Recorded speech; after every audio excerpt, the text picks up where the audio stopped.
अस्सलाम वालेकुम नाज़रीन, ख्वाजा सराओं के भेस में पीटीआई लीडर रऊफ हसन पर जिस तरह से हमला किया गया, इस पर हामिद मीर ने शो के दौरान बड़ा बेहतरीन तज्जिया पेश किया और राना स्टाउला की इस पर खूब क्लास लगाई। और जिस तरह से इस मामले पर FIR काटी गई, इस पर हामिद मीर का क्या कहना है, ये पहले उनकी गुफ्तगू सुनते हैं, फिर इस पर बात करते हैं। पाकिस्तान की सियासत दिन ब दिन जवाल का शिकार होती जा रही है और अब सूरत हाल ये है कि हमारे जो सियासतदान हैं उन पर ख्वाजा सरा हमला कर रहे हैं और ये समझ नहीं आ रही कि ये ख्वाजा सरा जो हैं ये सही थे या गलत थे, असली थे या नकली थे, और इनको किसने भेजा और इनका मकसद क्या था।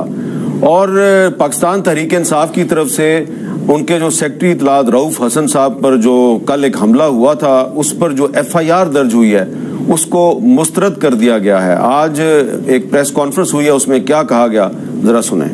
जो FIR लॉन्च की है इस्लामाबाद पुलिस ने, उसको हम लोग रिजेक्ट करते हैं। वो एक केस को खराब करने की कोशिश है। मेरे साथ जो हुआ वो एक बहुत ही एक छोटा सा इंसिडेंट है। हमारे पार्टी के जो लोग हैं, मेरे आंखों में आंसू आ जाएंगे जब मैं बयान करूंगा कि उनके साथ क्या क्या हुआ है, किस कानून के तहत हुआ है, कौन है करवाने वाला। आज नहीं तो कल इन्हीं फस्ताई ताकतों को उसी शख्स से बात करनी होगी जिसके पास रियासत के मुस्तकबिल की कुंजी है और वो अडयाला जेल की कैद कोठरी में कायम है। तो राना स्टाउला साहब, जो तहरीक इंसाफ है वो कह रही है जी रऊफ हसन साहब पर जो हमला हुआ है उसकी FIR को हम मुस्तरद करते हैं, आप जुडिशल कमीशन बनाएं। तो क्या वजह है कि एक पार्टी का सेक्रेटरी इत्तलात जो है वो इस्लामाबाद में जख्मी हुआ है, वो पार्टी जो है FIR से मुतमिन नहीं है। देखें, जो ये वाकया हुआ है ये इंतहाई अफसोसनाक है, काबिल मजम्मत है। और दूसरा ये है कि ये ख्वाजा सराओं वाली बात भी जो है ये भी समझ से बाला तर है। ये बड़ी पुरअमन कम्युनिटी है और आज तक मैंने तो नहीं सुना कि किसी ख्वाजा सरा ने, बल्कि उनके साथ हमेशा जुल्म ही हुआ है, उनको ही हमेशा मारा गया है। तो अगर नौबत अब ख्वाजा सराओं तक आ गई है तो मेरा ख्याल है कि फिर इनको सुलह कर लेनी चाहिए और ये बात जो है ना ये बैठ के तय करनी चाहिए। ये वैसे बड़ी अहम बात है कि अगर तहरीक इंसाफ के साथ लड़ाई जो है वो अब ख्वाजा सराओं तक आ गई है तो फिर सुलह कर ली जाए तहरीक इंसाफ के साथ। ये स्टेटमेंट वैसे हमारी तरफ से है कि अगर बात ख्वाजा सराओं तक पहुंच गई तो फिर सुलह कर लेते हैं, राना साहब की तरफ से नहीं बनती थी।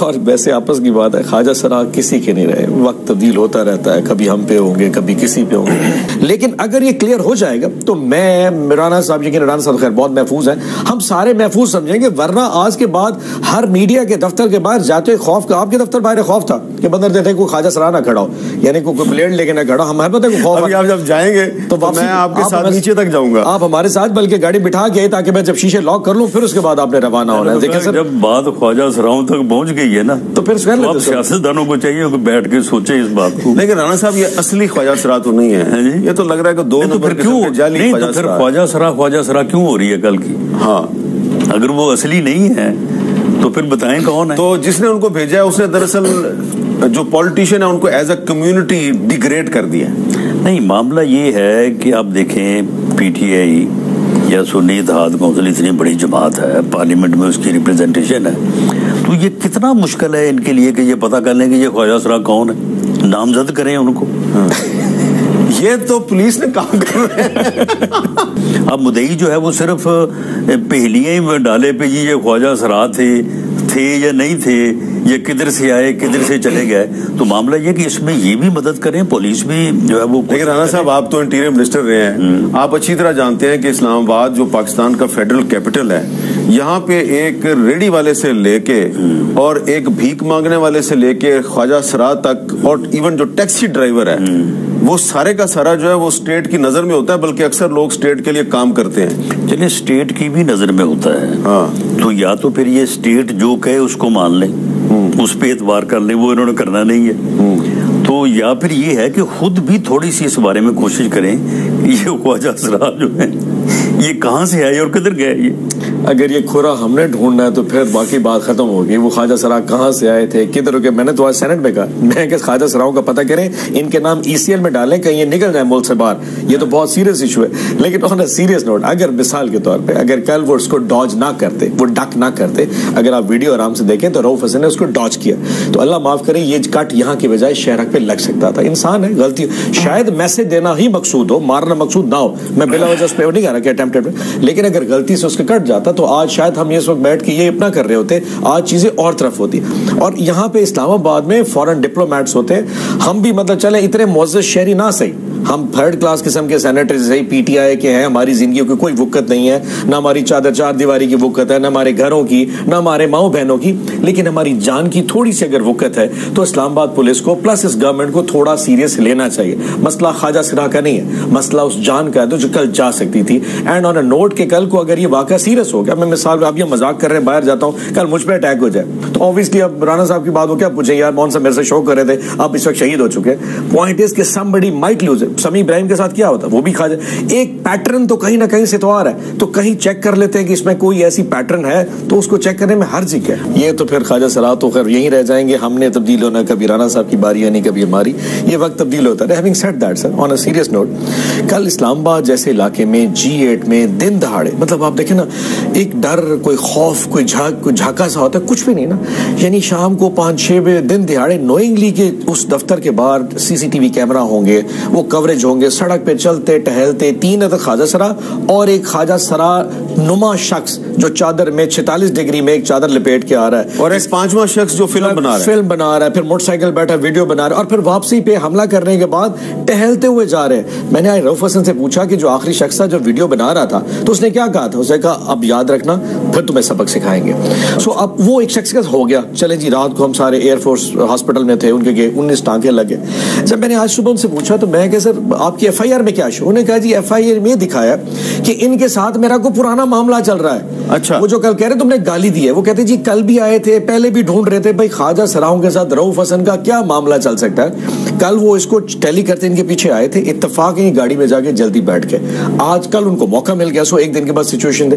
हमारा पॉइंट आज हमने सेनेट में यही कहा और मैंने इनको तारड़ साहब को कहा, मैं कहा जी आप CCTV फुटेज तो निकाल के दिखा दें, वो वापसी पे कहां गए, कौन सी गाड़ी पे आए थे, कुछ तो बता दें। 2 दिन से हमें इंटीरियर मिनिस्टर ही नहीं मिल रहा। आज उनसे पूछा जी वो ईरान चले गए, अब वो 2 दिन बाद आएंगे फिर पता चलेगा। सो गवर्नमेंट की सीरियसनेस ये है कि विदाउट हैविंग डाउट, कि आप हम डाउट नहीं करते किसी को, लेकिन अगर आपने इसमें कोई कार्रवाई की हमसे शेयर कर लें कि वो किधर गए, क्यों हुआ। एक देखिए रऊफ हसन एक आम शख्स नहीं है, वो पाकिस्तान तहरीक इंसाफ जो पाकिस्तान की सबसे बड़ी जमात है, जो 20 करोड़ अवाम को रिप्रेजेंट करता है, उसका सेक्रेटरी इंफॉर्मेशन है। सो अगर उस पे अटैक होता है प्योरली वो तहरीक इंसाफ पे, और फिर ऑटोमेटिक नैरेटिव बिल्ड होगा क्योंकि वो इंफॉर्मेशन सेक्रेटरी है, क्योंकि वो बोलता है, क्योंकि उसकी जबान है, वो रिप्रेजेंट करता है, उसकी जबान बंदी के लिए किया गया। अब कौन से एनआरएस है, उनके क्या पॉइंट है, उनका क्यों कर रहे हैं रीजनिंग, ये तो बात की बात है। अगर गवर्नमेंट सीरियस है तो आज सेनेट में हमने बड़ा शोर मचाया कि हजूर बताएं तो सही, लेकिन क्योंकि मोहसिन नकवी साहब वजीर आजम से भी ज्यादा मसरूफ है और वो मतलब समझते हैं सेनेट में शायद उनका आना नहीं बनता, उन्होंने कोई जवाब नहीं दिया। तो इसलिए फिर ये सवाल तो उठेंगे, आप जवाब देते हैं सवाल बंद हो जाएंगे, लेकिन अगर इस पे खामोशी गवर्नमेंट की तरफ से आएगी तो फिर क्या सरियां तो जन्म लेंगी। तो आई एम श्योर कि they should stop to it. अच्छा राना सनाउल्लाह साहब, ये जो वाकया हुआ है, इस वाकये के बाद आपने देखा कि आज जो प्रेस कॉन्फ्रेंस थी, रऊफ हसन साहब जो है उनका लबो लहजा जो है वो पहले से ज्यादा मुझे आज सख्त नजर आ रहा था। और उसके बाद हमने देखा कि एक तहरीक इंसाफ के रुपोश रहनुमा 1 साल से रुपोश थे हमाद अजहर साहब, अचानक वो आज इस्लामाबाद में तहरीक इंसाफ के सेक्रेटेरिएट में नमूदार हुए, फिर गायब हो गए। और हम सुन रहे हैं कि मुराद सईद साहब भी मंजर आम पे आने वाले हैं। तो तहरीक इंसाफ बजाय कि प्रेशर में जाए तो वो तो मजीद अग्रेसिव होती जा रही है। नहीं देखें, मजीद अग्रेसिव हो या जो है वो मंजर आम पे आए या ना आए, मामला ये नहीं है। मामला ये है कि जो इस वक्त सियासी सूरत हाल दरपेश है उसका तो हल जो है वो सियासी कुव्वतों ने बैठ के निकालना है ना।